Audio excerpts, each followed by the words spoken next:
Matrix, a divine paradigm of love and universal consciousness, with your host, Janet Kira Lessin and Dr. Sasha Lessin. Together, we transform the world. And now, here are your hosts, Janet Kira and Dr. Sasha Lessin.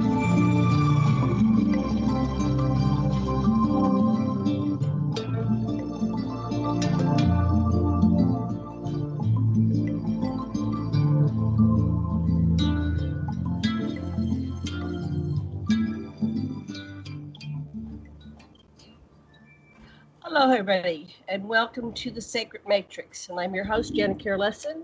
I'm here with my co-host, Dr. Sasha Alex Lessin.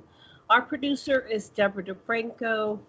You're listening to Revolution Radio Studio B. And we have a panel here, a experiencer, UFO, alien contact, ET contact, experiencer panel. We have Erin Montgomery. Excuse me.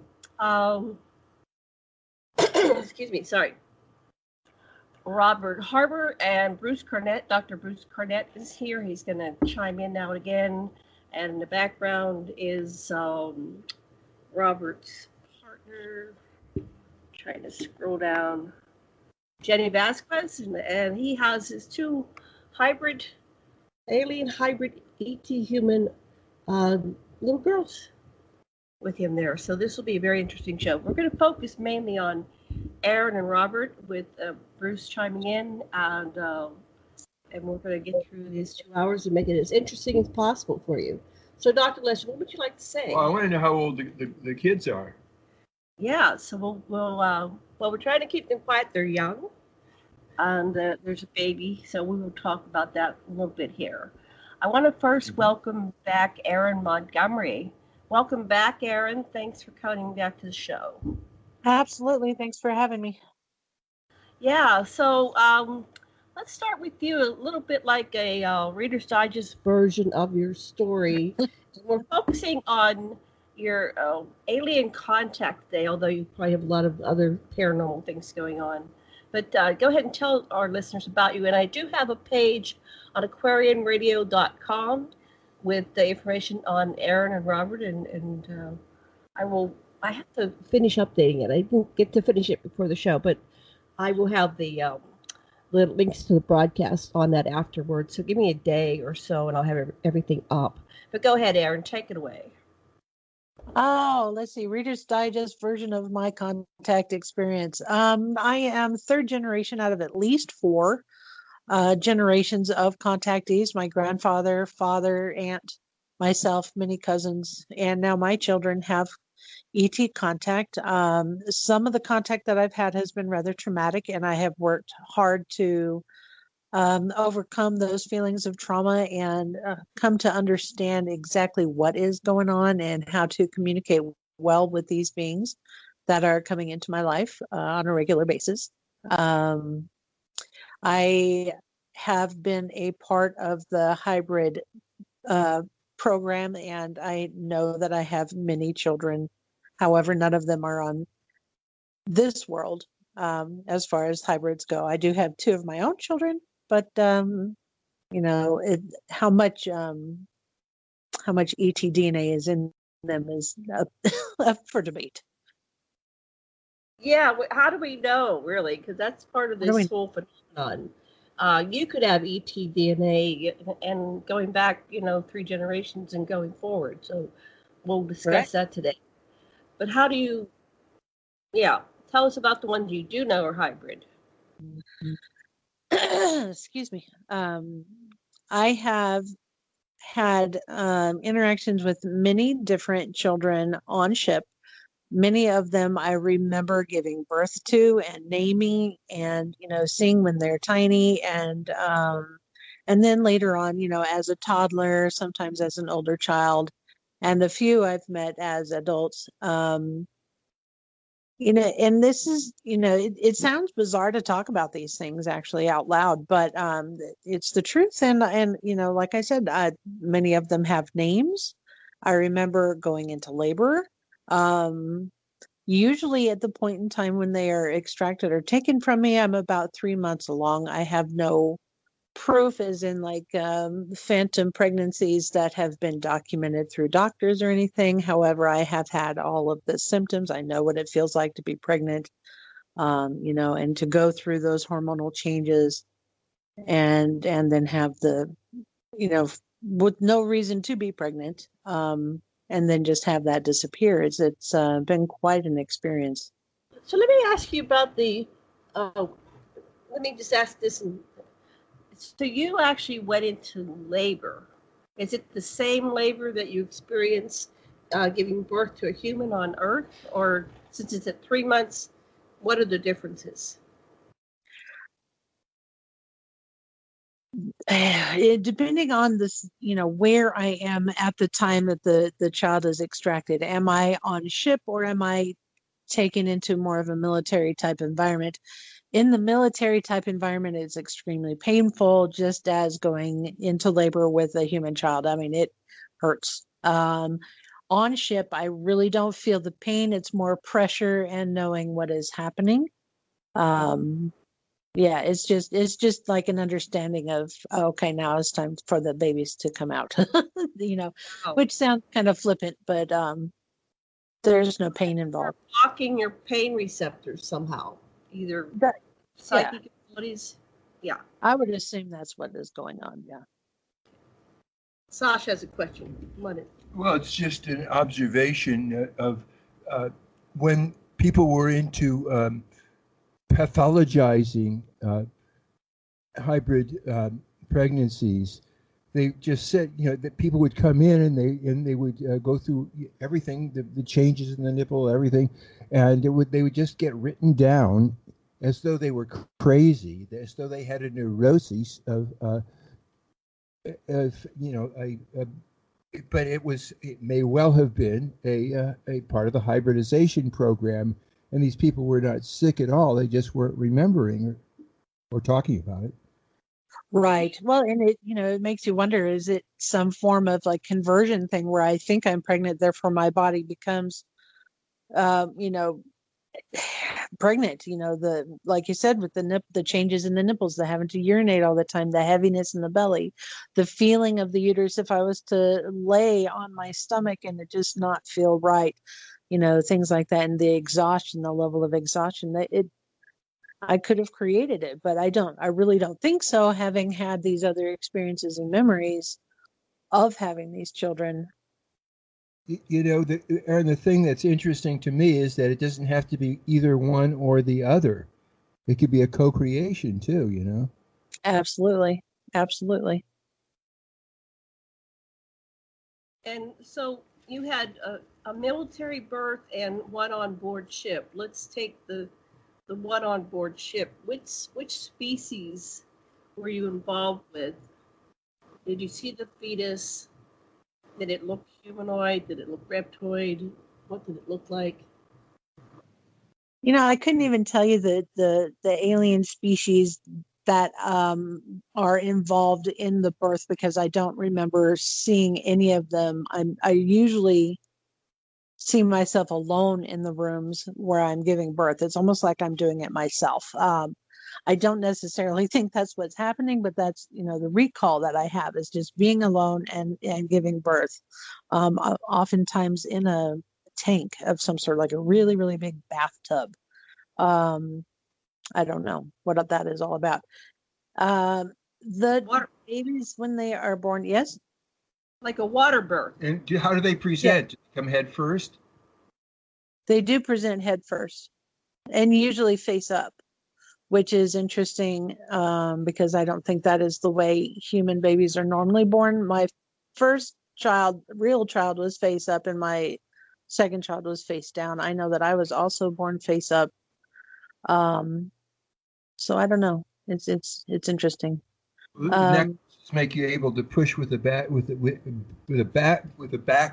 That's why coming with the back of the heads first. It's just the strongest muscle you got, and that's where you learn cooperation in cooperating with an undrugged mom to come out. Interesting. Yeah, so they are like a water birth, and like I said, most of the time I find myself alone in the room, whether that is true or not, I don't know, but in my perception, I'm alone, and usually very comfortable in this situation. I'm not afraid. I'm not in pain. The babies very often are absolutely tiny, like smaller than my hand, palm size, maybe just a few inches long, which would correspond to only being a few months gestation. Of course, this is my logical mind trying to make sense of everything that I'm experiencing, and they do appear mostly human to me. Maybe, when I see them as toddlers, they have very large eyes, the wispy blonde hair, and their heads are a little bit bigger than they ought to be.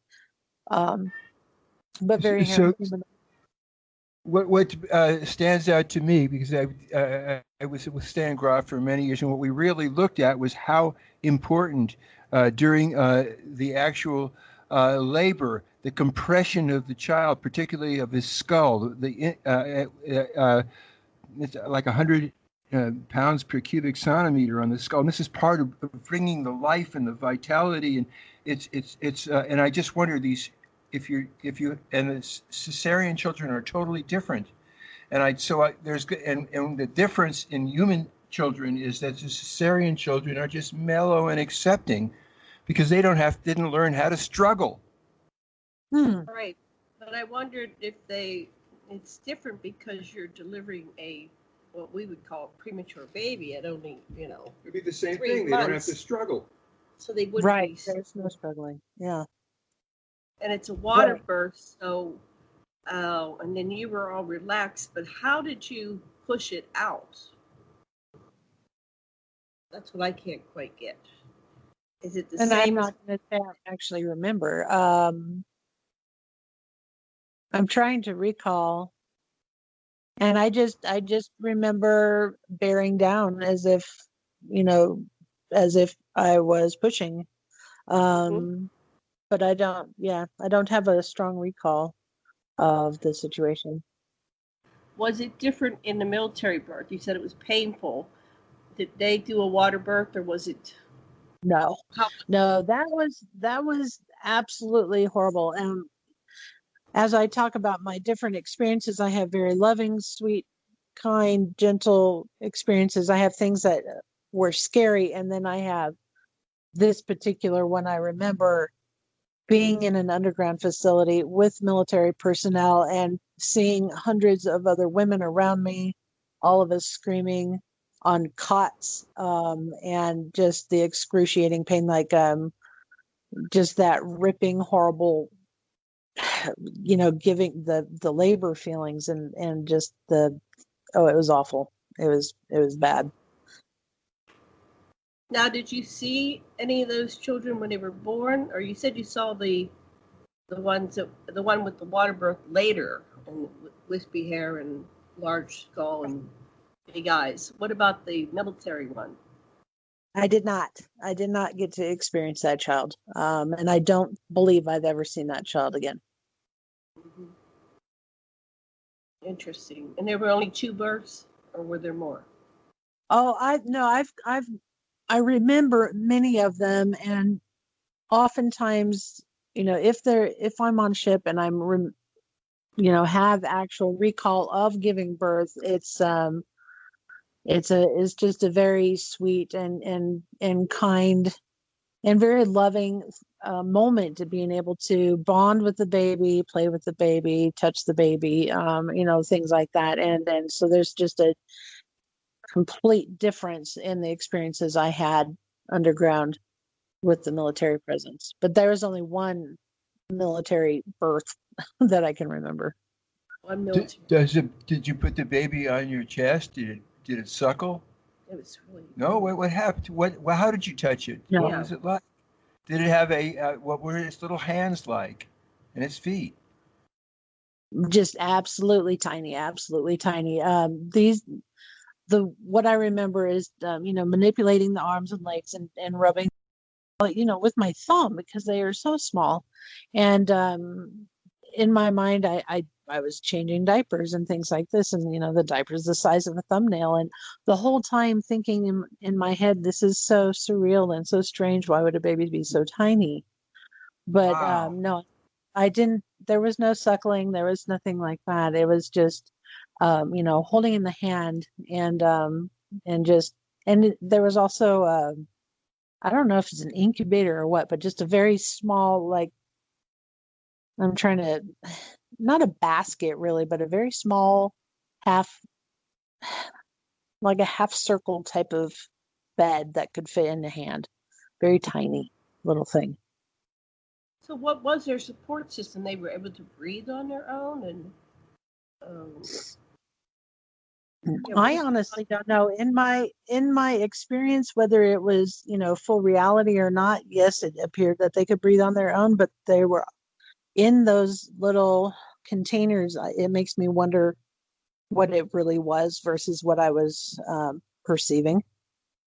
What was it attached by an umbilicus to your uterus, to your placenta? I mean, I do not remember any umbilicus. No, which is interesting. yeah. And approximately how many of the other type of births have you had?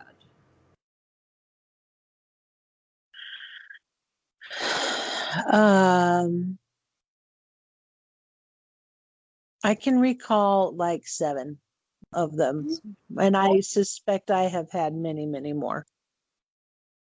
Now, were you in a relationship at that time? Did your partner notice anything? Sometimes yes, sometimes no. The last birth that I recall, that was a couple of months ago, probably early August. I had been single since March, and so there was no sex involved for many, many months. So there's no way I could have been pregnant at the time. However, I have also had them while I was, married and sexually active. And one time, my husband at the time actually had a dream the same night of being taken onto a ship and seeing a baby in one of those water tanks that is often talked about. So that was interesting. So, do you have any idea who the father is? Would it be your partner? Is it some kind of artificial manipulation? Do you have any idea the combination of DNA that goes into the fetuses? Where does it come from? Oftentimes I do wonder if there's another human involved, because I've had some very odd experiences on ship with either a human or even a hybrid human. I'm not sure. So maybe. I don't know. I just don't know.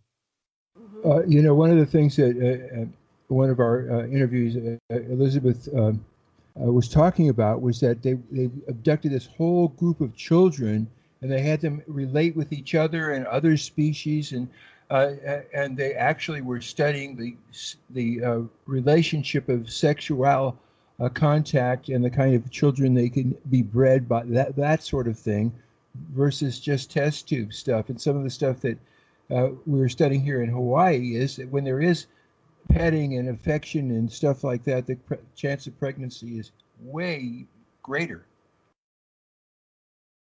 Well, that makes a lot of sense. I've actually met several people that I, have had these very odd experiences on ship with, and oftentimes from when I was a child, and have met them now as adults going, I've known you for a long time. And so it really does make me wonder the links of, the manipulation, if that makes sense. Mm-hmm. It makes a lot of sense to me. Right. They somehow create bonds and foster them, and then you meet later as an adult and you find yourself, really attracted and perhaps having sex almost immediately, but you were actually involved in some kind of, matchups when you were children. I'm not sure at what age they start children playing with each other sexually and doing mating and penetration. I know when I was finally having sex on my own as a teenager, I was happy that I had my hymen, but I knew somehow that it may not be there, and I wasn't sure if it's human molestation or extraterrestrial or something going on, but because they wipe your memory a lot, and then trauma will wipe your memory to a degree. So this is a very complicated issue. I appreciate you going into it. So, yeah. Yeah, I actually don't feel the need to hold back any of these things. I will talk freely about all the sexual encounters and, all of that thing, but it's hard to like put it into words, and you just don't remember so much that it just comes out sounding full of holes and empty, and that honestly is the way my mind is when it comes to these experiences. I have some information and a lot of it I don't. Yeah. Erin, one of the things that's really interesting that you can give us some light on is some people say they've been programmed to avoid anyone that they knew on ship and to avoid that person and not like to be with them and go away. And others feel irresistibly drawn. And so I think that's all part of the same phenomenon. Is there anyone from who you feel you repelled by and you must get away from? Is there anything like that? That would also be the other half of the question. I have not felt that way. Interestingly enough, though, I just ran into somebody that I knew as a child, and when I was a child, he was drawn to me, and I was really nervous about him. But now that's gone. So it makes me wonder if he is also a contactee. I'm not sure. I don't have any of that information at this time. But I've never felt repelled by people. I have felt the attraction and the pull, and it makes you wonder, like, are they purposely trained to pull the DNA strands together here? Like, you need to be with this person, so we're going to make this happen. And that's something I've actually really wanted to explore and find out. When you wonder that way, that means that you think so, that you have a hypothesis that is the case. Right, and I've had the attractions, and it's like, on a logical basis, I wouldn't pick that person for a lover or a partner, but I end up with this, it's almost like a love bite thing, attraction, and then I get involved in it, and it's like, we both realize we're not supposed to be together, getting married or that type of thing, but there's I think what they do is they keep harvesting the genetic material. Even if you're past the time when you can procreate, they're still getting DNA, and they're using them to hybridize children. Right. And I have actually experienced this kind of attraction to the point that it does destroy my marriage. That's what just happened in March. I met somebody that I know that I've been with on ship, and I am pretty sure we have those children that have been, created together. However, we've never met face to face. But my attraction for him was so strong, I had to tell my husband I was sorry, but I thought we needed to separate. And that's, my current world. Divorce is in like 2 weeks. So it's amazing how much, contact with the ETs and the amount of manipulation that happens behind the scenes that can just wreak havoc in our lives in this 3D real life human world. Well, it doesn't maximize their diversification if you stay with the same person forever. So they do, I think, at some level, manipulate affairs and attractions. So you end up breaking your current primary bond, and you end up having, others. That's one thing that I asked about it there. What is this? Why so many, the desire and attraction? It was like I was in heat, let's go have, and I didn't want to be promiscuous. I was raised Christian, and it was against my morality, right? But it's like, wait, I've had these impulses, and I had to really contain myself. So I got married, and I stayed married for 12 years, but it was really a struggle to, it's like being pulled in all directions. So I totally relate. It broke up my second marriage. I ended up moving to Hawaii for some guy that I fell in love with because of this love bites thing. So, Wow. Okay, we'll come back to you. I want to bring on Robert. Okay. He's got a partner. I don't know if you're married or not. It doesn't matter, but her name is, like I said, Jenny Vasquez and Robert Harber, and they have 2 hybrid children. So welcome, Robert. Hi, how are you doing? I'm doing great. So first of all, do you have any feedback or questions, or can you relate to what Erin just shared with us? Well, yeah, I can relate to a good bit of it, except the fact, obviously, that our children were born here on Earth. But I think, I know it's been 2 years, but I had said in one of the previous shows that, I never believed in this stuff. It was nowhere in my line of sight. So when this started happening to me, I had no explanation. I was raised Christian also. And I mean, I had no clue about any of this, so I had to do a lot of learning really quick. But yeah, I mean, I've had to learn a lot about that. I didn't even know what hybrids were when the ETs told me we were going to have a hybrid child at first. I had no idea what a hybrid child even was. What were they talking about? Let's back up. That's a big statement there. So what was your first contact with ETs? How did you know that you were being contacted by extraterrestrials? Well, I started thinking they were dreams. I would wake up around usually between 2. The latest would be like 3:30 in the morning with the sensation I'd be floating above the bed. And then I was dropped onto the bed. And like I say, I thought there was one of the, you get those dreams where you feel like you're falling off a cliff and then you fall off the bed in the morning. Except I wasn't falling off the bed. I was landing on the bed above the covers. And the first time that I knew that this was definitely real was when I landed on our dog. We had a little Chihuahua named Alex, and I landed right on top of her. And she yelped and woke everybody up in the house.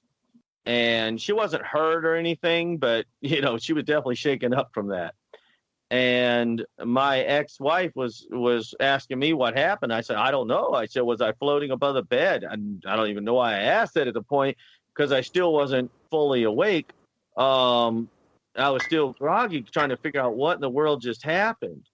And I told her, I don't know. I landed on the dog. I said, was I floating above the bed? And she goes, I don't know. I was asleep. I said, I don't know, but I said, somehow I landed on the dog. That's all I know. And after each of these experiences, was actually the second experience, I had felt this soreness in my chest, right down at the bottom of the sternum where the xiphoid process is, that little bone at the bottom. And when I woke up the next morning, it was sore, and it remained sore for about 2.5 weeks. The third time I was taken in the middle of the night again, and this is the time when I landed on the dog. The next morning, my left ear was sore. That stayed sore for about 4.5 weeks. And then I was taken several months later, and then the right ear was sore. Well, about a year after the left ear, the incident with the left ear, it was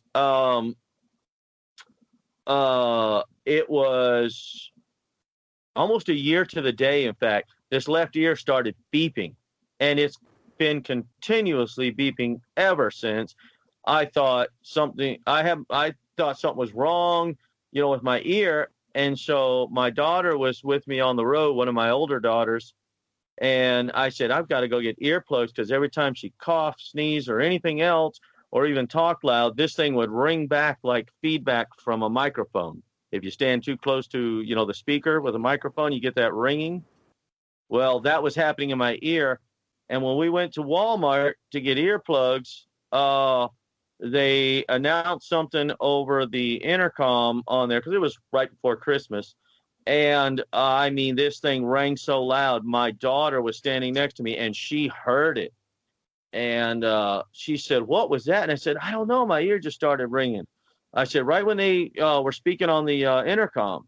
And she said, is that what that noise was? And I said, you heard that? She said, yeah. I said, what did it sound like? And she made the noise. I'm like, how in the heck can you hear what's going on in my ear? And I told her, I said, we got to find one of those scopes that the doctor used. And when we get home, I want you to look in my ear. And she goes, oh, they sell them here at Walmart. I said, Walmart sells they're called otoscopes, but I didn't know it at the time. But anyway, she said, yeah, they sell them right here at Walmart in the baby section. I'm like, in the baby section? I thought, oh, okay, well, we got to go near the pharmacy anyway. And the baby section is not far from the pharmacy. I said, let's go get the earplugs and then we'll look for this. So we found one. She's the one who looked in my ear and saw this thing. It's like a crystal structure with 6 little filaments coming off it going right into the ear canal. In fact, I had sent pictures. I probably should have sent them again, but I know when I was on TJ Morris's, and then we were also broadcasting on your channel at the same time, I had sent those pictures to her of the implants in my ear. I actually have pictures of those. And the one in my chest, you can just see. I mean, it sticks out from my chest. You can see it, especially when I'm laying down. Hey, your daughter sounds almost like an adult, the way she converses with you. That's amazing. How old is she? Was she? Yeah, these are my older. I have 2 older daughters. One is 23, and now my other one is 21. No, 20. Yeah, 21. She'll be 22 here pretty soon. In December. Oh, she's 20. I'm sorry, I got corrected. She's 22 and she'll be 23, and Rebecca's 24. Thank you. What? Got it backwards. It's 19 going on 20. Oh, okay. It's going on 23. There you go. Okay, we got the Rebecca's 23. Yeah, Rebecca's 23. She'll be, yeah. But anyway, yeah, she was with me, and she's the one who found it. She started looking around in my ear. She said, what am I looking for? I don't know. I said, but something is in there and it's ringing. I said, every time you talk loud, every time there's a loud noise, especially higher pitched noises, it was ringing, and she could hear it, and other people have heard it. And then it beeps constantly. It just goes dee dee dee dee dee dee dee dee dee dee dee dee dee like that all the time, 24 hours a day. So go ahead. Is your ear thing still happening? Ringing. Yes. Yes. I'm so used to it now. It doesn't bother me anymore. But for a while, it was driving me crazy. I couldn't even sleep at night. That's how bad it was. Doctor about it? I have to take physicals every 2 years because I'm a truck driver. And the doctors hardly look in your ears. They glance so quickly. I'm due for a physical now, and I thought about asking the doctor what it actually is. Right. To see if he knows. Can you control it? Can you tell it, I want you to ring now? Can you do songs with it, different rhythms? No, in fact, I don't even know. I talked with Whitley Strieber when I was at Contact in the Desert a few years back. And because, he's got the implant in his ear, but his is on the outside. And we got to talk to him a little bit. And he saw the pictures of it. I wanted to show him live, but he just didn't have a lot of time. But, I thought, well, maybe he could help me learn, because he said he's learned to use his. Yeah. And so I thought, well, maybe I can figure out how to use it, How does he use it? What do you mean use it?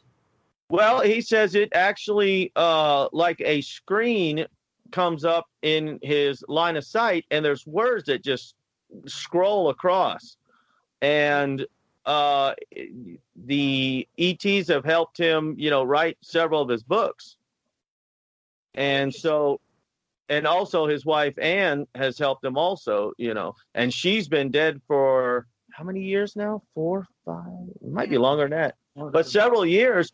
But she still speaks to him from the other side. And so he was the one person I thought, well, if anybody knows, how to work these things or how they can benefit me, he would be the one to know. I have one behind my right ear, and it pulses and hurts sometimes. Mm-hmm. And I'm practically deaf in my right ear, and I know it's because of this damn thing behind my ear.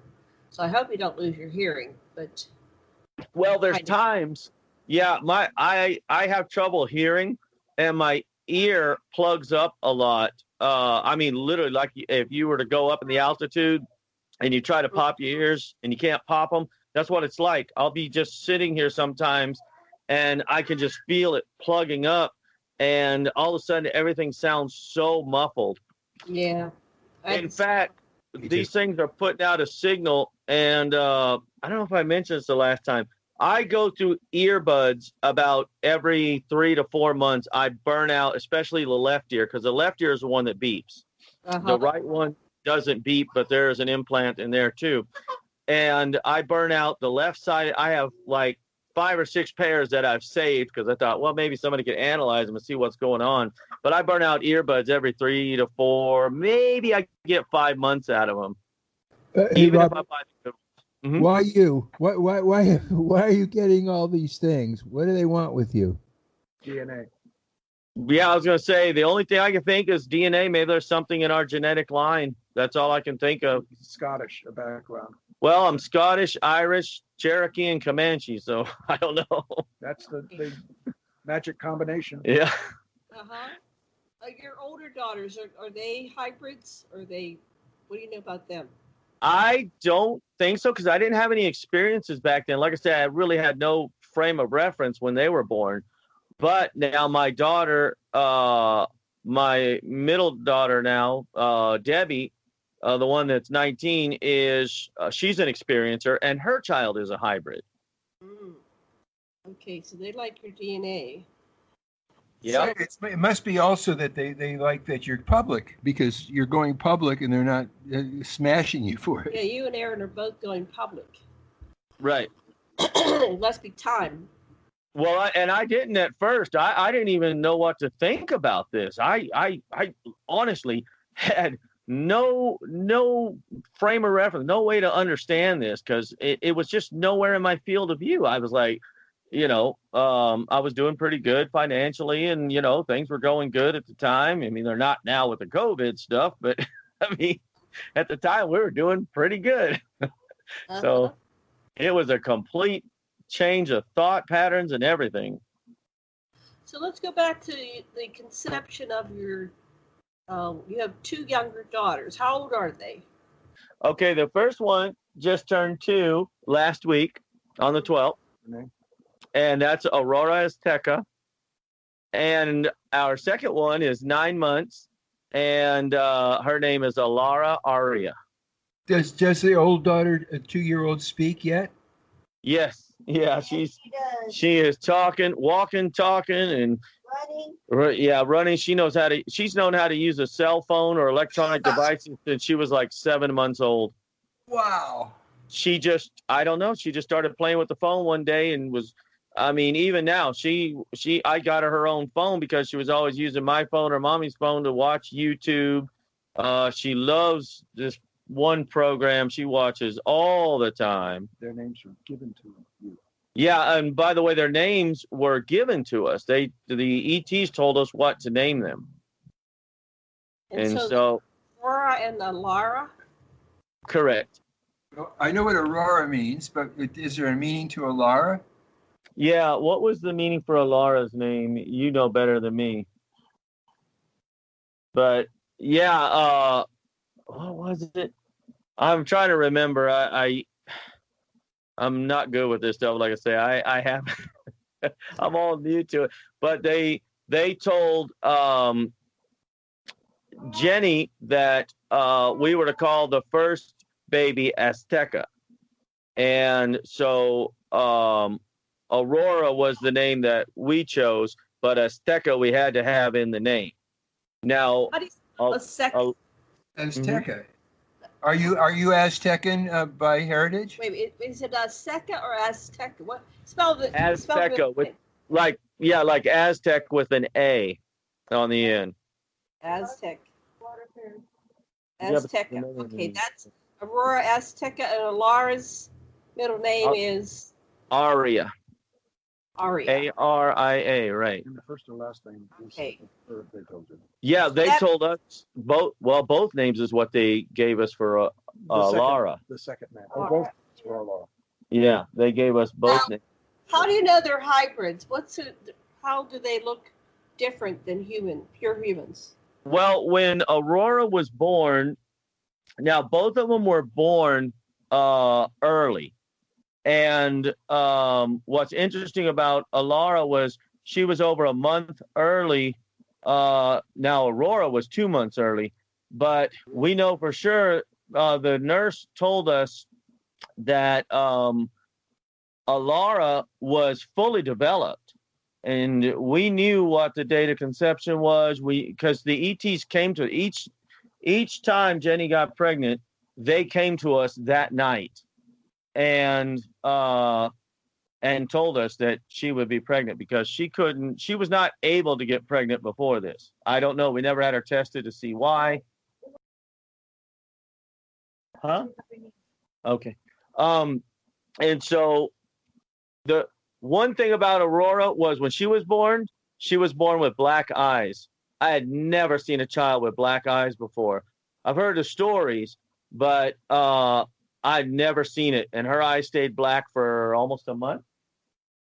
And now they're like a light blue most of the time. Yeah, they're a baby blue. But one thing about both of the children is somewhere in the third or fourth month when you got the injection. Or fifth. Third or fourth, Yeah, somewhere between the third and fourth month. And I believe it was right after the end of that first trimester. So going into the fourth month, Jenny received injections on her legs from the ETs, and we got pictures of them. Because it's a bump that would show up on her leg that was raised up about 1.5 to 2 centimeters. And it had 6 symmetrical holes around the outside and 1 in the middle. And the first time it happened, Jenny said we were walking along and something went by her and stung her in the leg. It looked like a ball or something. It didn't look like a bug. But anyway, she says, I got stung by something. And I said, what? And oh no, we were in the truck the first time. That was for Alara when we were walking. Anyway, the first time we were in the truck and Jenny was sitting there and all of a sudden she felt this sting on her leg. I just felt this itching. Yeah, and she started itching real bad, and she lifted up her sweatpant leg, and right on the inside of her calf was this bump, and around it there were 6 holes around the outside and 1 in the middle. She says, I think I got bit by a bug. And I looked at it and I said, that's no bug bite I've seen, because there's 6 holes and then 1 in the middle. And it was raised up, like I say, about 1.5 to 2 centimeters. So I said, you know what? Get a picture of it. Get a picture of it. When I stop, I'll look at it better because I was driving. So, July yeah, 2019. it disappeared within about an hour? Yeah, about an hour. It was completely gone. I've seen punch-in devices that leave that kind of a mark that our carpenters use for something or other. Like it punches stuff The in. vaccine that you get when you go to Yeah. school is like that. So what? Do you have any idea what that was for? I would have, since our babies were conceived naturally, I would imagine it's like to change the DNA somehow, to modify the DNA, because they both have exhibited some pretty interesting traits on them. What are the traits?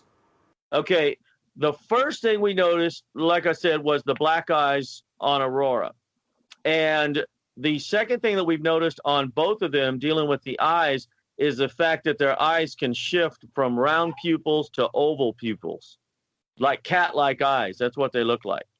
And All this? Do you have any pictures? they're not real clear on the eyes. Now the injections on the leg, yeah, we've got good pictures of all 3 injections, because for some reason they injected Jenny twice with Alara, the younger one. And she got the first injection at 3 months, and then the second injection at 5 months? Something like that. Yeah, somewhere around 5 months, she got the second injection. We got pictures of all that. The eyes, I've done everything from taking burst shots. When her eyes start shifting, that's when I try to grab the camera. And it can happen sometimes when she gets mad, sometimes when she gets real happy. It just, whenever a mood change happens, it happens. What does it look like? About the black Well, eyes. Did you get any photographs with the black eyes? Oh yeah, from when she was born. Oh yeah, I've got several from when she was born. Like I say, that first month, the whole month, those eyes were black. Is the iris the same size as anybody else's iris? Is there a white sclera around the black iris? Yeah, it was just the iris itself, and it was normal size from what I could tell. Now her eyes, her eyelids themselves wrapped around the side. In fact, they're still a little bit wider, but they're more normal now. Well, those pictures of the black eyes, they're solid black. Even the white sclera is black. What? The whole thing is. Well, at the beginning it was when she was first born. Her entire eyes were black, and then after about a week and a half, 2 weeks, you started to see just black in the pupil. Right. And then the white part, you started to see more and more white part. But yeah, you're right. When she was first born, her entire eye was black. Wow. Did the doctor make any comments on it? He said it was normal. One of the nurses said it was normal, that it does happen sometimes in children that they are born with black eyes, and especially when they're premature, and that they'll get color within a month, which hers did get color in a month. I thought, okay, well then, that explains it. But it was the other stuff that led me to believe that there was a reason, that her eyes were black. Like I said, the shifting of the pupils, the ridges. She's got ridges on her forehead that none of us in my family have, and none in Jenny's family have. She's got 3 ridges like the tall Grays had when I saw them. Both children have those 3 ridges. What's her skull shaped like? It's, if you look from top down, it's more trapezoidal shape than round, and she still has that somewhat, but when she was born it was very prominent. The back of her skull was wider than the front. So hey Alara. Sorry, that's Alara. It sounds like expanded cranial capacity is what you're describing. Yeah, and see, now Aurora came out really tiny. And now Alara, on the other hand, is completely opposite. She is a big baby. In fact, she weighs as much as her sister does right now. Yeah. Alara, though, was 2 months premature, right? Aurora was 2 months. Yeah, Aurora was 2 months premature, and Alara was 1 month. Have you thought that maybe First these one all was these 2 the black-eyed babies, when they're young, maybe they are hybrids as well? Well, I've looked into it a little bit, and there's a lot of stories out there about the black-eyed children and stuff, and so I don't know. Maybe so. Like I say, I'm still kind of new to all this, but that's a good point. What did they weigh at birth? Okay, Aurora was 6 pounds, 4.9 ounces, right? Oh. No, 3 pounds. How did I get that confused? Aurora was 3 pounds, 4.9 ounces, and Alara was what? 6 pounds? 5 pounds. 5 pounds? I thought she was almost 6. She was like 5. I think she was 5 pounds, 7.9 ounces. Mm-hmm. Okay, well, the 5 pound one is a little bit small, yeah, but the 3 is definitely small. Okay, any questions you have, Sash? Okay, so you have these 2 children, and did you see the ETs anymore? Tell me, you didn't really see them, did you, when you were floating? You just got dropped on the dog. Well, I only found out through doing regressions with Dr. Joe Lewell's and Barbara Lamb that the rest of the experience, because the only thing that I consciously remembered was being dropped in the bed. In fact, they don't drop me anymore. Now they set me down gently. And I thought about it. I said, why would they drop me at first? And I think it was to show me and wake me up to the fact that something was really happening. I don't think it was like a malicious thing to drop me. I think it was, to wake me up so I knew that, something was really happening. I've been dropped before too, and I don't understand. It's kind of rude. It's like they'll drop you from 2-3 feet up, so you go poof. That's why I was being dropped from, was about 2 feet. They would lower me down in a beam through the ceiling. It was weird because through the regression, I could see all this, and the walls and the roof of the house were gone while the red beam was on. And they lowered me down gently till I was 2 feet above the bed. And then I would hover there for a second, and all of a sudden the beam would snap off. And as soon as the beam snapped off, the walls and the ceiling came back, and boom, right down on the bed. Yeah. Wow. They don't seem to have control or something. Yeah. All right. So we're going to, after the break, which is coming up in a few minutes, we still have about 6 minutes, but we're going to do like a roundtable discussion. Anything you want to share about your story, because it involves 4 people, and then we'll have a break, and then we'll come back and we'll just. What about Bruce? What do you want to add to this? I want to add my experiences with having children, hybrid children, how that happened, how I was abducted for sperm samples, and my children were born to their biological mother before I ever met her. And I've never been allowed to raise my children. So although I was allowed to discover who they are, and that 2 of them, fly the ships, and one of them was born to a surrogate mother in Ohio, and she is, now 53 years old and has been married all that time and has 5 children.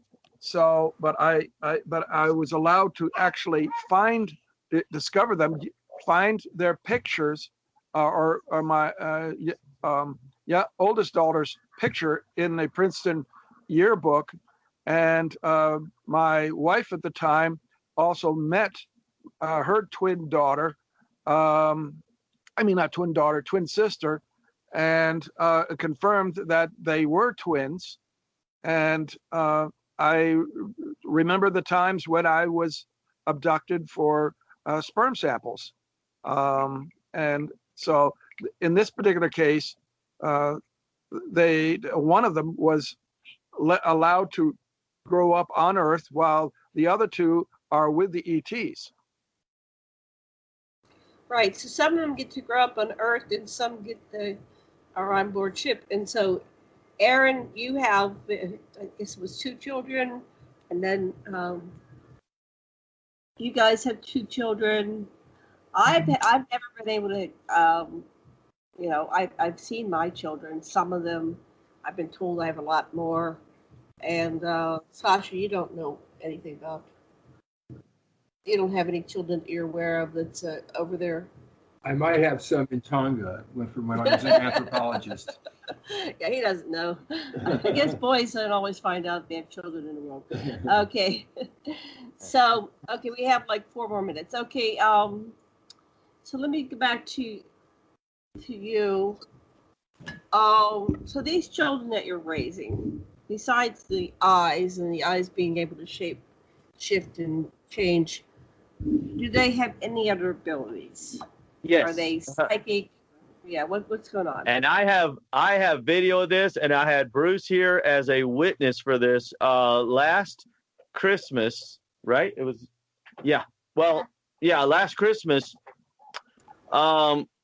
Actually, the first time it happened was when the day that Alara was being born.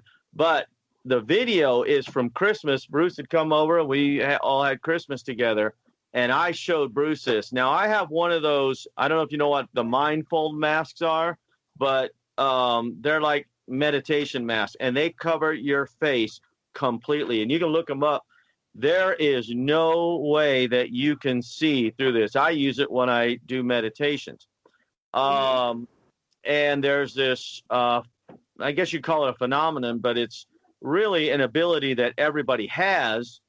But yeah, it's called extraocular vision. And that's using your pineal gland, or the third eye, to see with. And Aurora has my mask on. I had adjusted it because I wanted to show Bruce that she could do this. And she wasn't walking yet, but She had my mask on. I had it adjusted, making sure she couldn't see. And she is just crawling around, and she knows where everything is like she can see. And I have 2 videos I took while Bruce was here. No, one was before Bruce got here. One was when he was here. Uh-oh,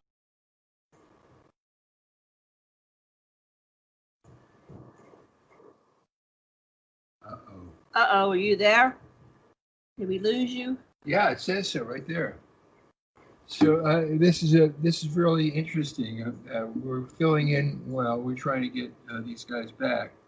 But what we heard is that he's a meditator, and that's that. That is.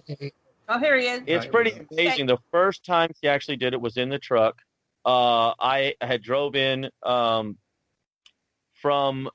where was I coming? Houston or somewhere, to get there in time for the birth. I don't remember where I was coming from, but anyway, I had a truck there at the hospital, and Aurora was being back up the story a little bit. She was getting prepared, and Aurora, I needed to take her out of the room, so we slept in the truck that night. When I woke up at about 3 or 4 in the morning, I wake up to Aurora sitting there with my mask on, looking around, and I'm going, "What are you doing?" It scared the heck out of me just seeing her sitting up, looking around, and I couldn't see her eyes or her face or anything. And then I realized she had my mask on, and she's just moving around in there. She's finding her pacifier. She grabbed that, her toys, and she knew where the wall was. She knew where I was, and I was like, "What in the world?" So I actually took some video in the truck too. But yeah, that's one of the other abilities that she has. Now I haven't tried that with Alara yet. Well, we're going to have to take a break right now, so we'll be back in Alara has minutes. that ability. Can you hear me? We're on a break. Was We'll be born back in 5 at minutes. 7 months of pregnancy. Her due date was supposed to be December 3rd. Aurora's December 3rd, 2018. But she came on Mute October your mic, 12th. we're on break. Please mute. And she had no breathing problems, no apnea, which they said preemies, a lot of preemies have. And Revolution Radio, I just got out of the hospital after how many weeks? And initially they told us she'd be in there till after Christmas. Probably wouldn't be till January till we got out. Well, she had no problems at all. So they went and took her oxygen. And they said, you can take her home. You need to start preparing to take her home. We're like, already? And they said, yeah, she's got no problem. So there's no reason for us to keep her.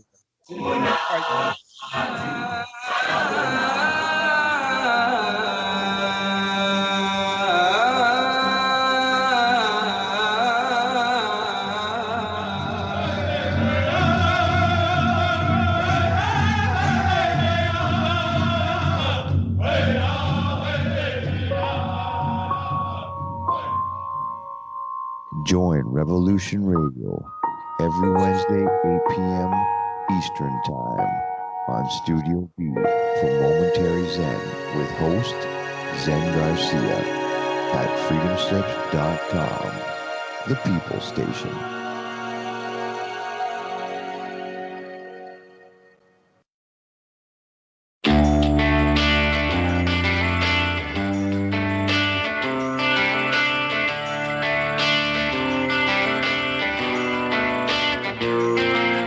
This is Thomas, a.k.a. a Mad Painter. I'd like you to join me Monday nights, 10 p.m. Eastern Standard Time for Open Canvas. Don't forget to bring mine. Yes, folks, that's right. Bring mine to an open canvas. Again, that is Monday nights, 10 p.m. Eastern. UFOs to government corruption. This is Revolution Radio, freedomslips.com. You need to expect us. We're already here. Now we're muted. No. Hello? Can you hear us?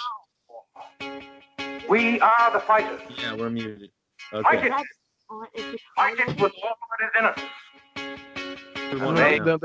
innocent. That's just muted. That's microphone. We gotta stop them!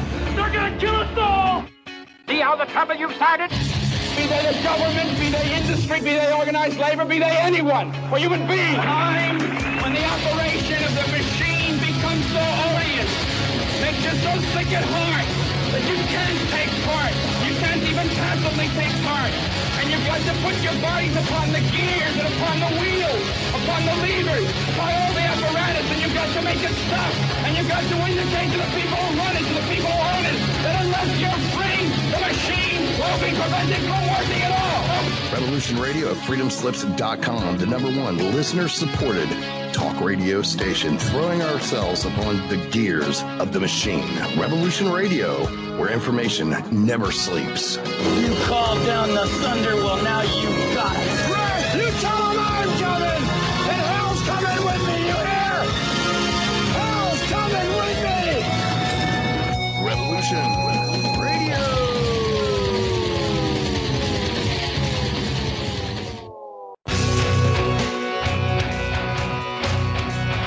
All right, thanks for listening while we take that short break here at Revolution Radio, freedomslips.com. And now we're going to get back to your host.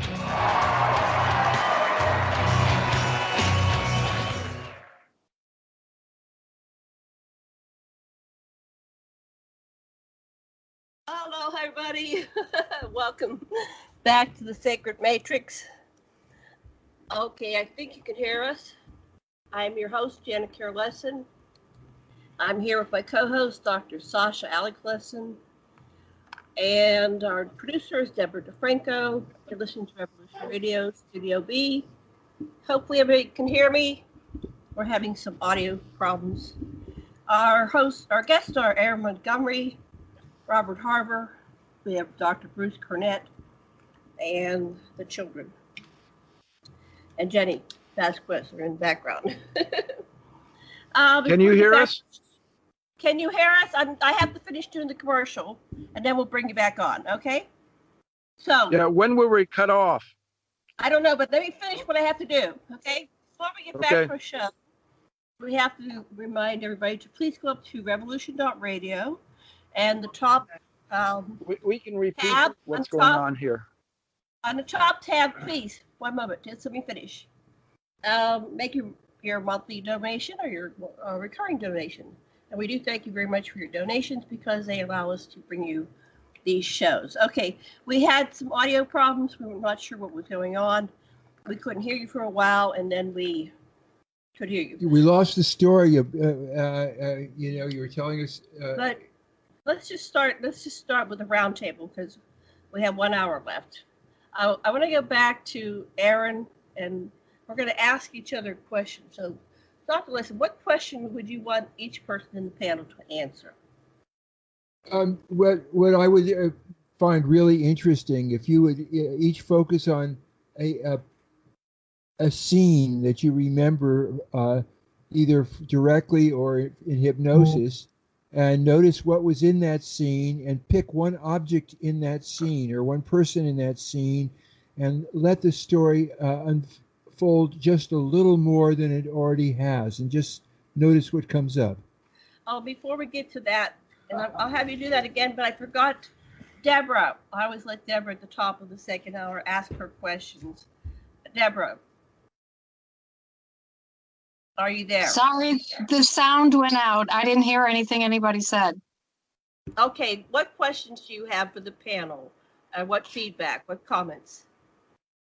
At the moment, nothing. I wanted to hear the rest of their story. We got cut off in the middle of their story right before break. Okay, so where, because we couldn't hear anything. What was the last thing you heard, and who was speaking? They were talking about the baby being born, and then after that, the music cut them off. Okay, so that was Robert.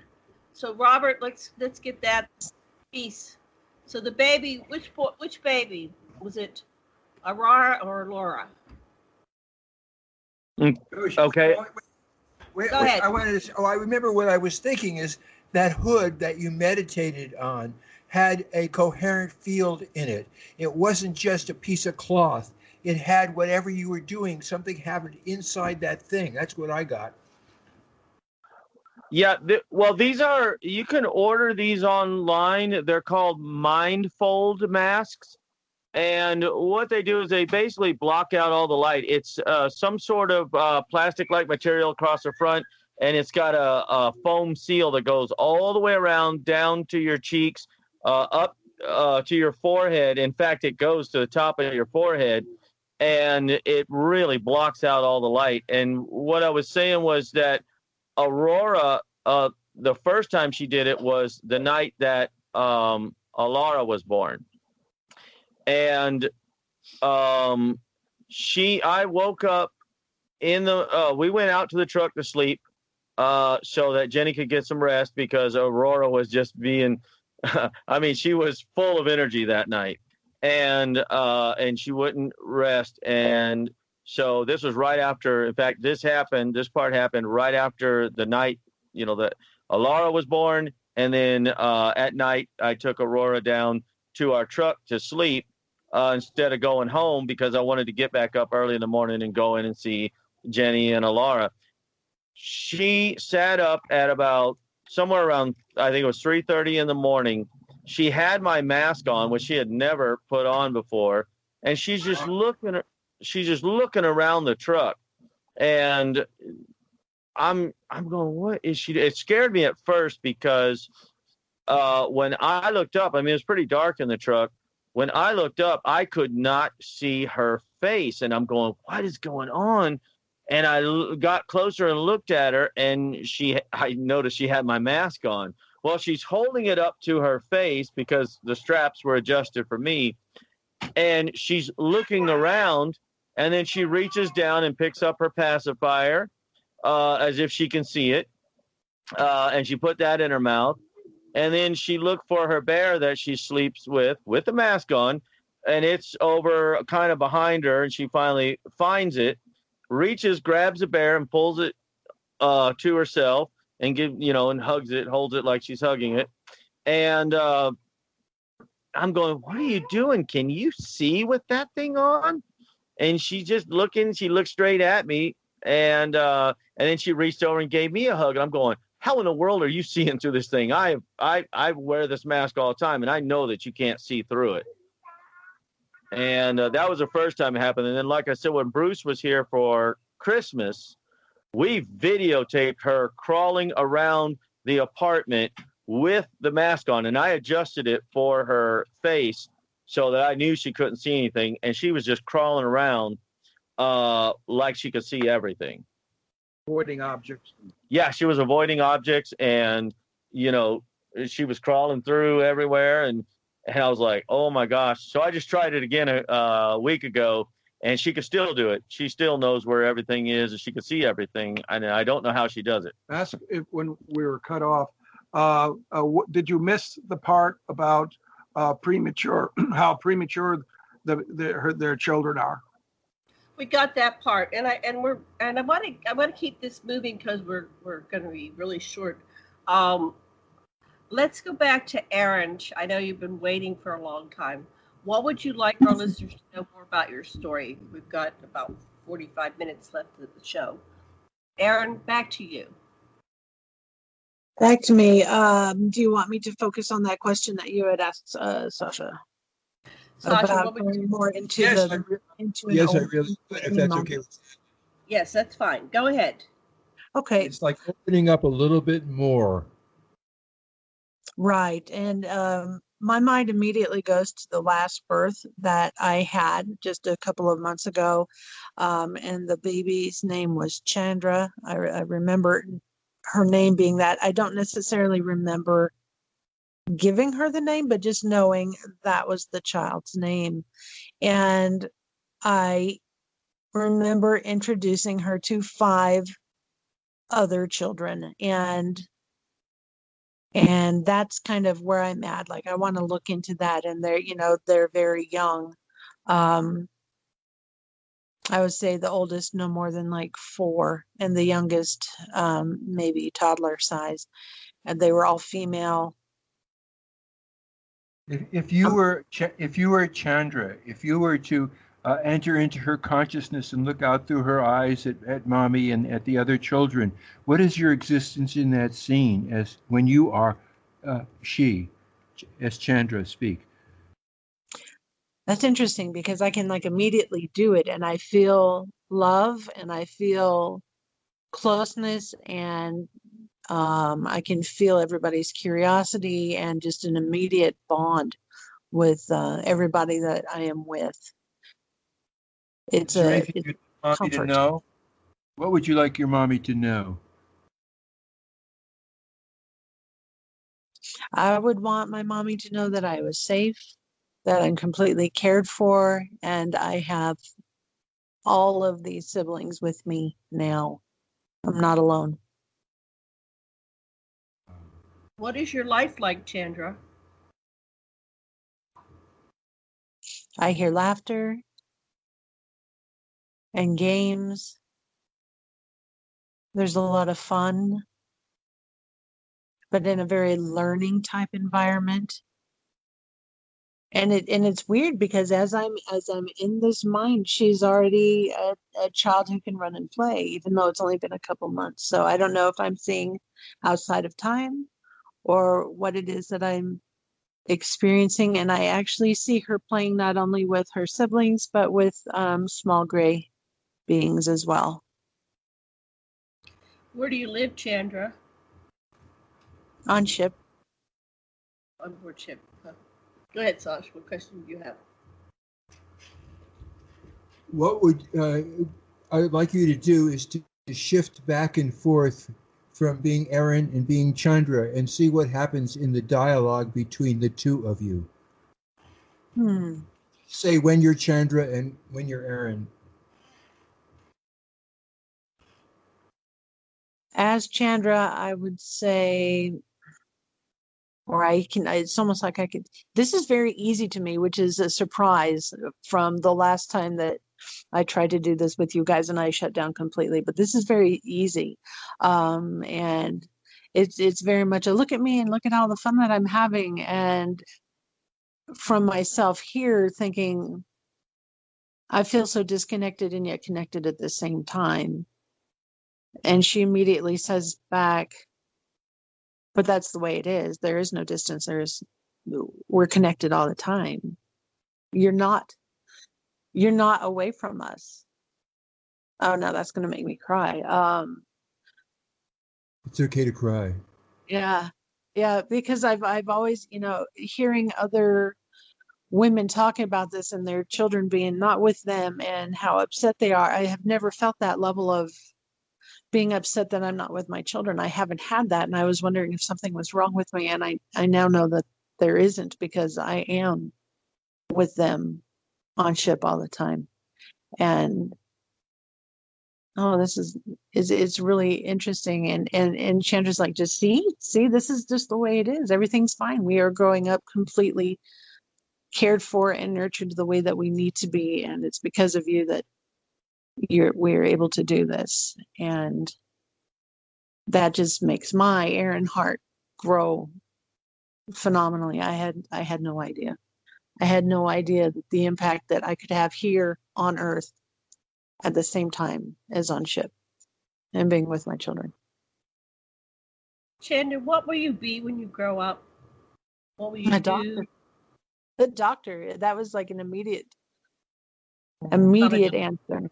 Yeah, a doctor. I see her with a doll. She has like a doll and she's got a stethoscope type of thing. She's a doctor. Do they have stethoscopes on board ship? No. Do they look like ours, or is she gonna be No, a human? they don't. Huh? They don't have them on ship, but she knows what they are.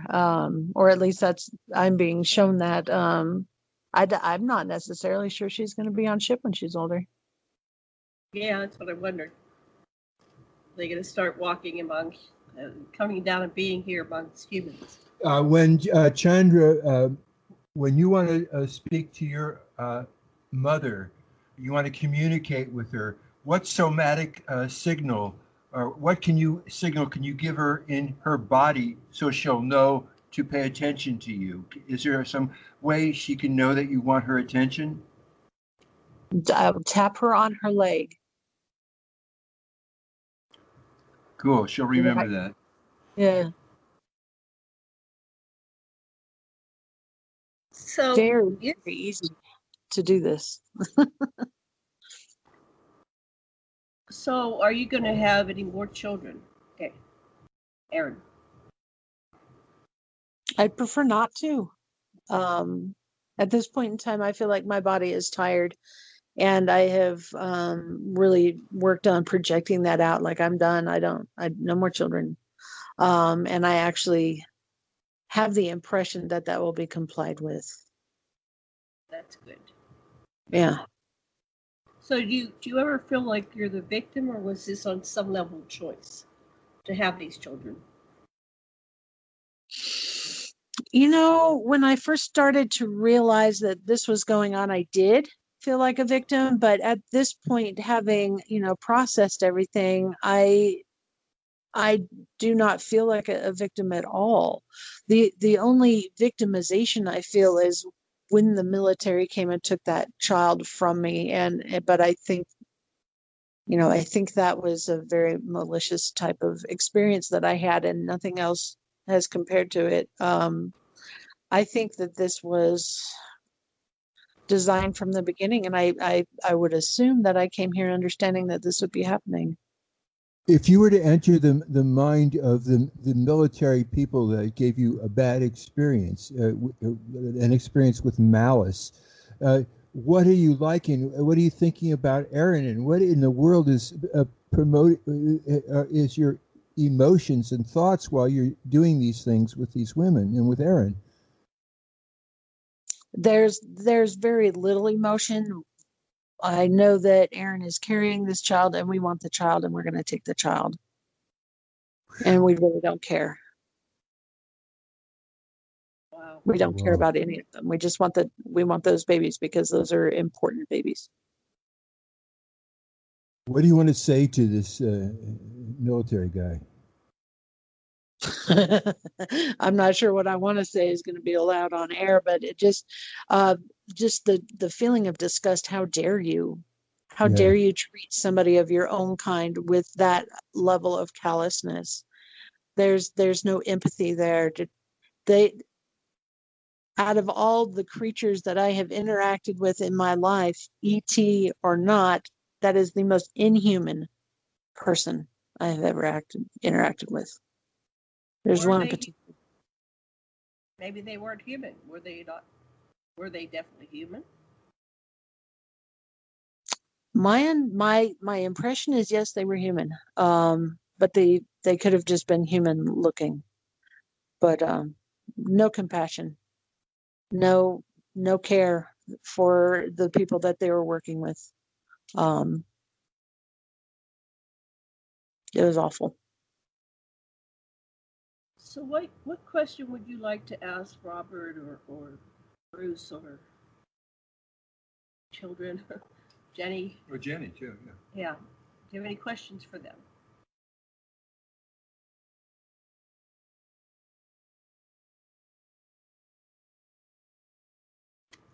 Hello?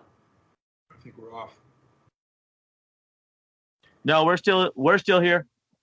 Okay, I just wondered if Erin had a question for you. Do you have a question for Erin? How about you, Bruce? Well, I met a woman, was introduced to Leslie Anderson, who told me that she was being used as a surrogate mother. This was back in 1994, and that she was getting tired of providing babies to the ETs. But she also told me that she had just been taken aboard the ships before that morning before I met her, and that she was with my daughter aboard the ships. And she said that she was a doctor and a healer aboard the ships, similar to what Erin was mentioning, and about her children, Chandra. And I thought that was very interesting. I just wanted to share that with you. Good. Erin, can you still hear, or are you on mute? Yeah. No, I've had such a similar person we interviewed named Sky, who she's regularly brought back because she loves taking care of children. Some of them are hers, and some of them are other people's. And she's you're chosen because you like kids, is what it sounds like, Erin. Yeah. Go ahead, Erin. And I have had experiences where I've been taken on ship to work with and bond with the babies that were not mine, who had been rejected by their mothers. So I have been hearing about this more and more recently, actually. So if you stop breeding, will you still be in that program where you're interacting with the children? Oh, I would absolutely assume that I will be. And it's something that I enjoy, so I'm completely open to that. So I'm just wondering, in the panel, does anybody else, male or female, remember going up and interacting with the children? I've heard stories of many men that are shown their children. So Bruce and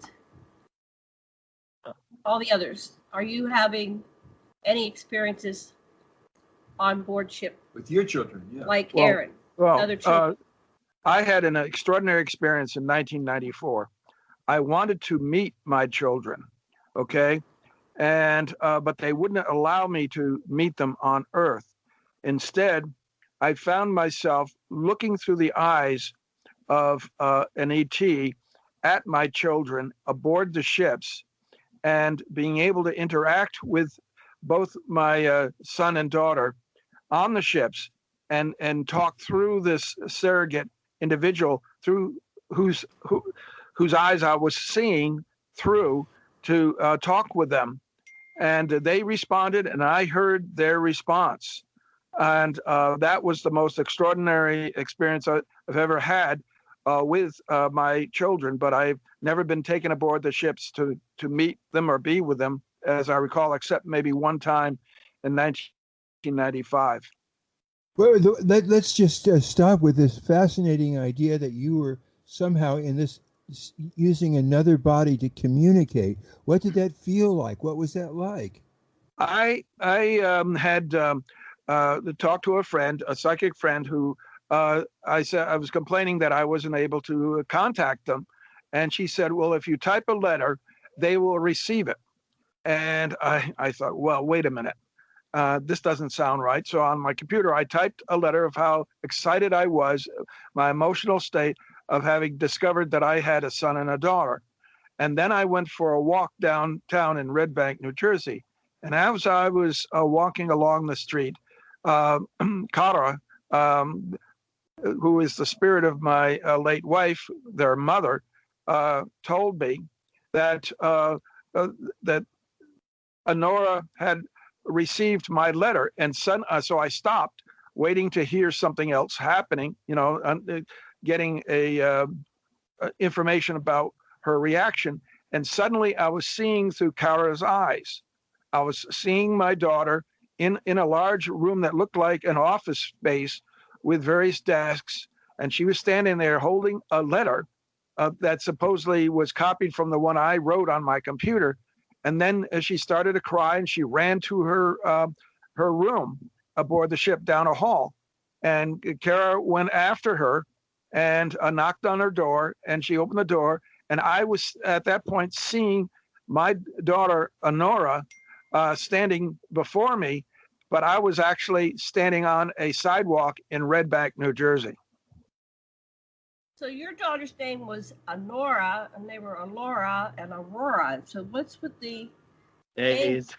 Yes, and my Honora with an R-A has a twin sister named Tamara with an R-A, and I thought that was very interesting. Plus, the Honora and Kyle, their twin brother, was born. Those two were born to Bonnie, while Tamara was born 33 days earlier to a surrogate mother in Ohio. And if you take the letters of first two letters of Honora and Kyle, put them together, you get the Egyptian word Ankh, which is the cross of Egyptian cross for eternal life. And if you take all three names together, Tamara, who was born first, and you put Tanakh together, you get Tanakh, which is the Hebrew Bible. You know, Ra is Ra, which is Marduk, who in the Bible is called Satan. That's who Ra is, and all these names have Ra. And Ra is the person whose age we're just getting out of, who's claimed that he's the head of every religion there is, that he's Yahweh, that he's Allah, and so forth. But it's Ra. They all have Ra. Yes, but it's a feminine name too. You know, the Re is masculine, and Kara says that she was feminine or is feminine. So you got the mixture, the hermaphroditic mixture of male and female. Wow. What did it feel like to be a female in that body? I didn't get an opportunity to check myself, and I'm pretty sure that the people walking down the street in Redback would have thought I was a little bit weird feeling myself up. Okay. I also had an experience. This was 10 days before Aurora was born, and I was taken up to the ship. I'd been up there several times at this point. And I, like I said, I had no clue what hybrids were like. I was worried that my child was going to come out looking like a tall gray or a reptilian, which was the DNA that they had implanted into her. And so they took me up to the ship to see the hybrid children that were on the ship. And I got to witness them playing some sort of game up there where I couldn't see what they were doing, so they handed me this clear plexiglass-like thing that was about the size of a tablet, a large tablet. And when I held this thing up, I could actually see what the children were seeing, and they were all sitting there on the floor physically like they were meditating, but they were all extending their consciousness into this like game where they were playing, and I got to watch them play it, and I got to see that these children are very human-like, and that really calmed me down. And that was why I was bringing this up, was because I had no idea what my first daughter was going to look like when she came out, and wondered, what's going to happen if she comes out looking like, a tall gray or something. So being able to see the children and what they look like, the hybrid children, I was like, oh, okay. And like I say, I got to witness them playing a game and everything. And then they, right before the game ended, when there was only a few children left playing, they took me and said, okay, it's time for us to go. But yeah, that was my only experience seeing the children on the ship. Interesting. Okay, back to Debra. Are you ready now to ask questions? Yeah. To the guys, are all of your memories recalled memories or recovered memories? For me, both. Some recovered memories through hypnosis, others, they're almost spontaneous recall. And sometimes right after I was abducted, I would have some memory of what was happening. And what made you, on the recovered memories, what made you seek out regression therapy? Okay, 1992, I discovered I lived near a UFO hotspot near Pine Bush, New York, and met Ellen Christo, who wrote the book Silent Invasion. And she took me out into the field, and I began seeing all of these different craft. And at that point, I started having these flashbacks of abductions that I never realized I had had. One, the most spectacular one, was in October 1st, 1981, in which I was abducted in front of my entire drill crew. We were drilling a well in the suburbs of Richmond, Virginia, and they saw me, a ship come over the cut forest next to the well site, a beam of light come down to the trailer where I was sleeping, and they saw some small ETs carrying a larger object through the beam up into the ship. I went back to take a rest because I stayed up late that night, and they went and tried to get me, and they found me missing. And I remembered that. I even wrote it down into the well log about this event that happened. And at that point, I suddenly realized that they were right. They had seen me being abducted. I didn't believe it. I was brought back in hypothermic in a lot of pain and didn't realize what had happened and had no idea about abduction. I thought I had missed the whole event, yet I was the person being abducted. And then I sought out a hypnosis from Fred Max, who's on Facebook, by the way, and he regressed me, and I recalled the entire event and what they did to me aboard the ships. You were frozen. You were chattering. You were cold. Is that what you're saying? When you were when I was brought back, I was hypothermic. It was like a refrigerator inside that ship. Yes, I can vouch for that. And all my joints ached, and my testicles were extremely painful. They had extracted sperm from my testicles. Wow.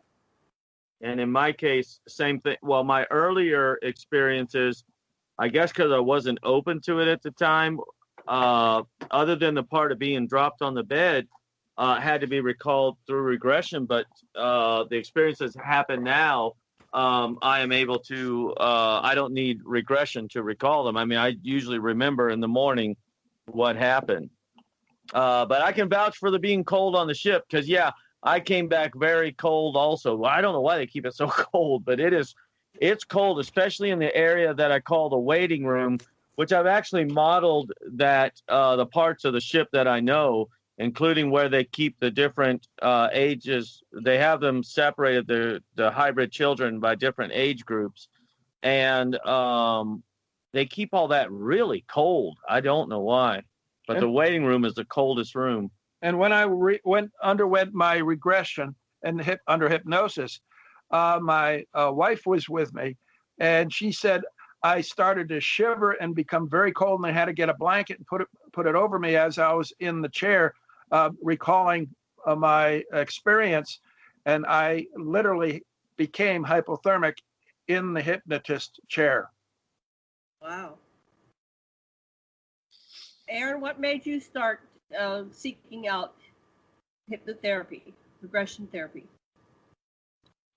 The reason why I started to go for regression was to try to heal the trauma that I was experiencing, because I knew that through the regression I would be able to sleep better at night, not be afraid of the dark, and it really did help. And because of that, I'm pursuing that now as a career. So working on it just to be able to help others with trauma. So, yeah. And what are you learning as you work with others who have the similar trauma? I haven't actually worked with anybody else personally, as an regression therapist at this point in time. Right now, my work is more just in the clinical, just as a clinical therapist, and meeting more and more people with PTSD and seeing, being able to see how it affects them and work on how to reduce the anxiety and those things that I did not have at the time. Because, as I had gone to therapy and things like that, but I was never secure enough to say, hey, this is what happened to me as a child. It is really important in my mind for people to feel comfortable with their therapist to say, this is what's going on. And no, people are not going to feel comfortable saying, hey, I've been abducted since I was a kid, to just any regular counselor. They're going to have to know who they can go to and whatnot. So I feel like, on the one hand, I don't really want to be doing this for work because I feel so compelled to be doing, working more with experiencers and also doing like energetic healings and things like that I am drawn to, but I also absolutely know I need to have this training and working with people that have trauma, but not necessarily being on ship. Yeah, go ahead, Sasha. It's so interesting. It doesn't, I find that whatever is going on between a therapist and a person that you're working with will have a here and now real thing in your bonding pattern, which will have resonances in both of your childhoods and in your past life imagery and in what you recall and what you imagine all through the cosmos and what archetypes you've cathected. And so it doesn't matter as long as you're tracking the person in whatever level of consciousness they're going for. The work is still there. It's always the same work. It's being able to center yourself by embracing the opposites at every level of your consciousness. That makes a lot of sense. Yeah, to me that makes a lot of sense. And actually that's something that has been in my mind a lot lately, is it doesn't matter. It doesn't, duality does not have to be embraced. Just letting it happen and letting the chips fall as they may, in other words, people with trauma, at least myself, feel that need to control. And so working on that just has really helped.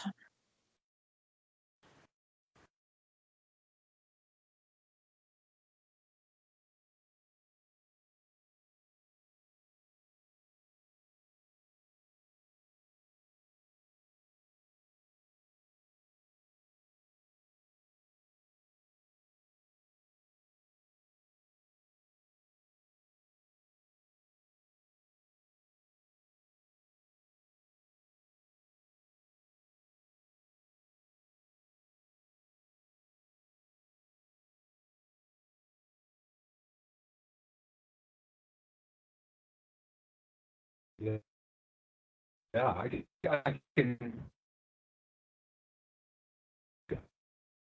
feel the difference in you.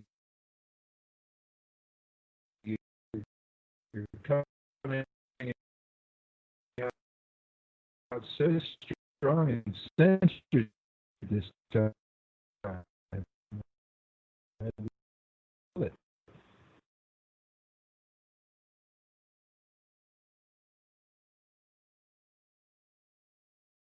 I have not heard anything that you said. It was real broken up and gone. What big message you want to deliver to the world?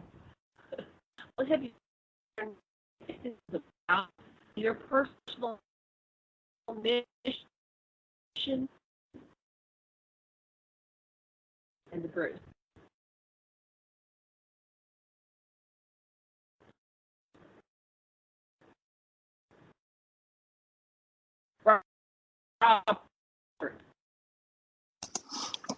Janet, we can't hear you. You guys are breaking up, and we hear like every third syllable. Yeah.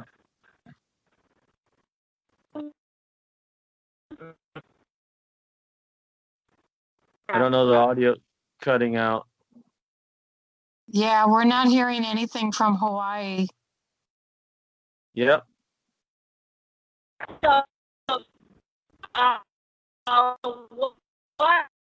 Somebody dropped a pineapple.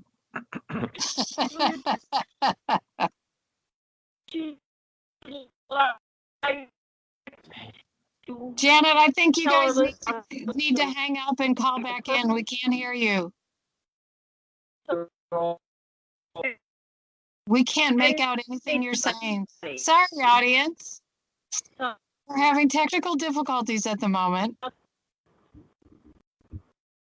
Okay, hold on. Okay. Still breaking up. Yeah, so Erin, while we're waiting for them to call back in, Janet, you need to call back in. I had something that I wanted to mention that I thought was really interesting. Yeah, keep talking, Erin. I'm okay. Because my second child, when I was pregnant with her, I kept envisioning this redheaded little child, and in this vision, I'm seeing one of the characters from the movie Willow, which was the baby, named Alora Dannon. And so in my head, I needed to name her Alora. Now, isn't that interesting? Yes. Eventually, I decided that was not a strong enough name. I felt it was too passive, and so I changed her name to Mallory. And I think that's really interesting, especially if I decided that it wasn't strong enough, and then I ended up with a name that had that "re" at the end, as you just said, Bruce, about that being the masculine form of Ra. So I just I just thought that was really interesting. Well, the Kavra is symbolized by the ancient Egyptians as a red sun disk above upheld arms, which represents spirit. So it's the spirit of goddess, what it represents. And there are various Egyptian figures showing Nephthys and Isis kneeling before a Djed, on top of which is an Ankh, the Egyptian cross, and above that, the upheld arms and a sun disk. So I was basically told that we were dealing with the feminine principle behind all of this. Of course, in a patriarchal society with a patriarchal religion, that has always been put forth as masculine, right? And this child of mine is very gender fluid, and has her head shaved, and I don't know. It's really, really interesting. This concept. Never thought about it before. Yeah, So and also take in consideration all of the transsexual activity that's going on in the human population in today. I mean, where the division or the separation of genders is being blurred. So I have a theory about that, guys. I think it's Mother Nature's way of controlling the population. The planet is obviously overpopulated, and we don't have enough resources for everybody, and Mother Nature self-corrects. And I think you're seeing a growing trend of homosexuality, and I mean, people are born that way. It's not a choice. And transgender, and I think, people feel the need to be who they are and be authentic. And I think Mother Nature knows, we've got to do something about what's going on the planet. And this is her way of taking care of that. I think you're very right. You are right on the nail, hitting the nail on the head on that one. So we just got a message from the Lessins. We're going to carry on without them. We just have a few more minutes, guys, probably about 9 more minutes. No, sorry, 15 more minutes. They can't seem to reconnect either. So obviously there's bandwidth issues with Hawaii. So was there anything that we didn't address that you wanted to speak on, either groups of you? I'm not sure if with the last the commercials that occurred at approximately 7 o'clock our time, whether or not our conversation about my being a premature baby was recorded. No, that got missed. That was being garbled up in the broadcast. So when you guys hear the music come on, if you don't hear us say we're going to break, as soon as you hear music, stop talking, because right? So the music's going to say, right? Okay. What I wanted to say is that we were talking about Aurora being a premature, and Alara being nearly, Yeah, she was a month early, but she was fully formed, including her feet, which they said the footprint is the last thing to form, but she was fully formed when she was born, even being a month early. And I wanted to add to that I was born 3 months premature. I only spent 6 months in the womb. And I spent the first 11 weeks of my life in the first human incubator in 1945. And I feel sort of akin to these hybrid children who are born so premature. So I'm going to ask a personal question here, and you do not need to answer and tell me to shut up and mind my own business. So obviously you guys are partners and you've had a surrogate as the mother for these children. So do you know whose DNA is in the children, or was it a mix of both and, it's one of yours, it doesn't matter who it is?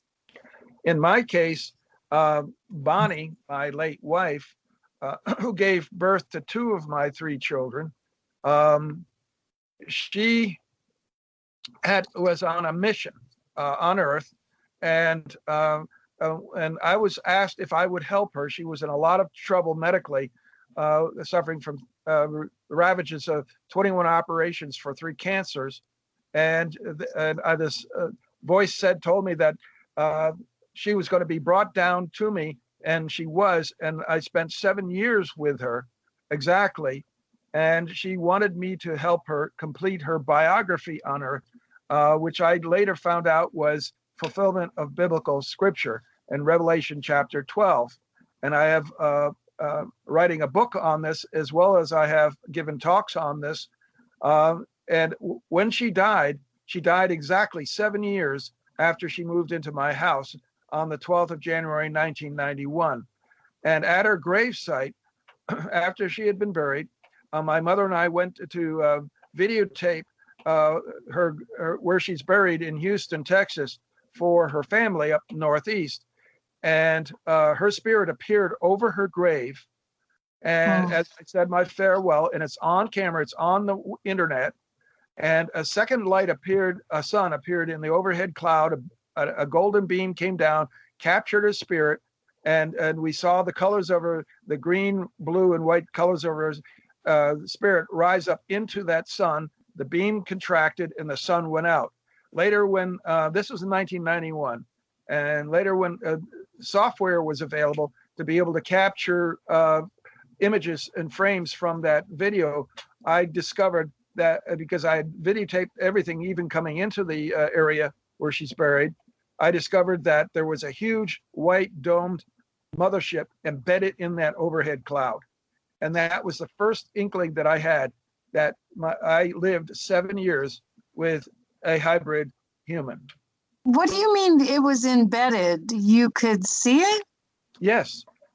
In about 3 frames of a 30 frame per second video, that the cloud pulled back, and I was able to enhance the image, and there was this incredible round, dome-shaped, double-rimmed, flat-bottom craft sticking out of the side of that cloud, and it's on the internet. And it's called the Passion of Bonnie. If you Google that, you'll get my webpage, my web book on this. And near the end of the story, I show animated GIFs of all of this, along with the picture of the craft sticking out of the cloud. And so we've just got a few minutes left, and I want to make sure your contact information or website information or things of that nature are put out to the audience, and I don't want it to get cut off by the music. So can each of you can we go through the panel and each of you give out that information real quick before we finish? Okay. Rather than spell out the URL, if you go just Google Dr. Bruce Cornet or Bruce Cornet, you're going to get a whole list of possible websites for me, and you can follow around because I have hundreds of web pages out there, all of my sightings and craft. I also have a book out called Unconventional Aerial Phenomena in the the Wallkill River and Hudson Valleys of New York. It's at Amazon. Just go to Amazon bookstore and Google Bruce Cornet. Where do you guys live? El Paso, Texas. Oh, that's funny because I'm in upstate New York right now, and I'm from Houston, Texas. Wow. Oh, wow. Oh, my. Hey, reciprocal. And for me, we've got a couple of channels on YouTube. One is it chronicles the first when we first knew about Aurora being a hybrid, all the stuff that we went through, and that's Hybrid Child channel on YouTube, and I really plan on uploading more videos. I did upload a little video from her birthday party this last time. And then I have a channel called Inhabit Mars on YouTube, where we're taking the rover images. We've got a group of 4 or 5 that help me with these images, and we clean them up. And the videos, the images are already cleaned up by different people, and I take those videos and I do a little more cleanup. And then what I do is I actually model these. Most of them are gigapans, and I take and model those in 3D. And we're seeing a lot of stuff on Mars that is definitely not natural. And I'm starting on a series now. I've already got a couple of videos up where we're doing people alive on Mars, where we're actually in the rover images. You can see live people walking around on Mars. And these are in NASA's images. We're getting the images from NASA. And it's called Inhabit Mars. And that's what I've been working on lately. And I think that a lot of information about Mars has been kept from us by NASA. So they would never do that. No. And Erin, what about you? What's your contact information or your website info or book info? Okay, I can be contacted through Facebook just under Erin Montgomery. Also, my book, Dirty Little Secret Confessions of an Alien Contactee, is available on Amazon in both paperback and ebook format. There's a Dirty Little Secret Facebook page as well. I also have a website, www.peoplesouterdimension.net, that you can contact me through. The book is available through that. Myself and another experiencer do readings and things of that nature. So yeah, I can be found in many different places. Great. Thanks, guys. So we're down to our last 5 minutes. Yes, yeah, we can ma'am. hear you. We can hear you. Yes. All right. Erin, why are the secrets dirty? Why are you using the word dirty? What's that all about? That is all because of the stigma around being a contactee. I wanted to make a statement with that, saying that even though I, try to lead a normal life, that doesn't mean that I am necessarily normal. I'm just my goal and push right now is to break that stigma and just help people come out about it. Thank you. Very good. Yes. What about you, Debra? How can people reach you? You have things that you're selling. Oh, well, right now they can find me on Etsy. My Etsy shop name is called Stitch Witches. They can just do a search once they go to Etsy.com. And hopefully we'll have the stitchwitches.com website up and running in a few weeks. And what do you sell? What do I sell? I sell apparel and accessories and quasi toy and home dec items. I find a problem and come up with a solution. So I'm getting ready to launch a loungewear collection and an accessories collection. I'm actually sending off my samples to a factory overseas tomorrow. Wow. What about your seed business? Oh, yes. I'm launching a seed business this year. I'm also an urban farmer, and I've been trying to launch a seed business for 2 years now. And I will be launching a seed business this year called Fairy Farm Seeds. That's it. That's it. Okay. What about you, Sash? Final words.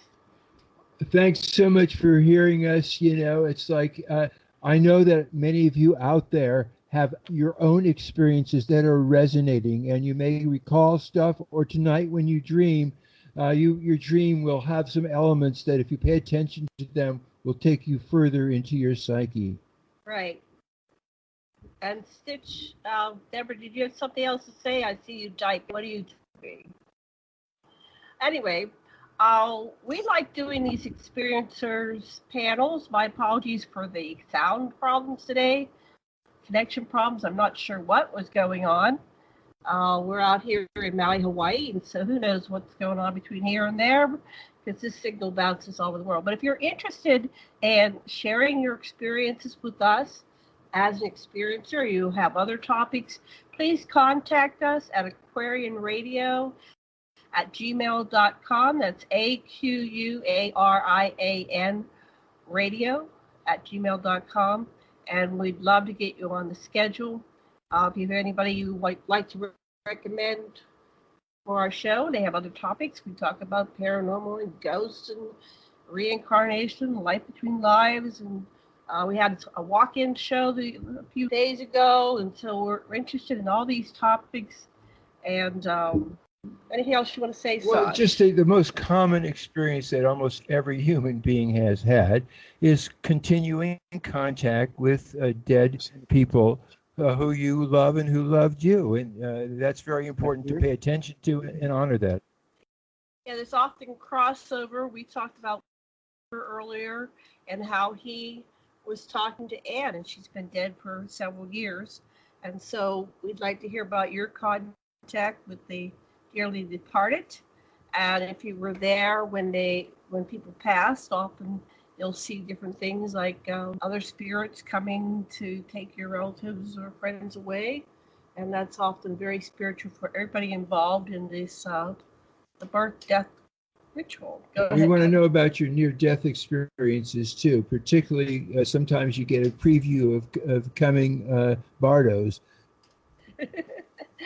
And anything else? Debra, you're typing. What did you want to say? Last word, final words to Debra. No, I'm just typing my final warning to you guys. Yes, music will be here any second. Well, our thanks to our panel tonight. Thank you, Bruce, and what are everybody's names? I can't think anymore. This was great. Erin and John. Erin and Debra, and I'm Johnny Blake. Who are you? Yep. And thank y'all for having us. Thank you. I'm sorry, it's so hot here. My brain is fried. All right. Well, it was a great show. Thank you, everybody. Thank you, listeners. Much love and blessings. And aloha. Aloha.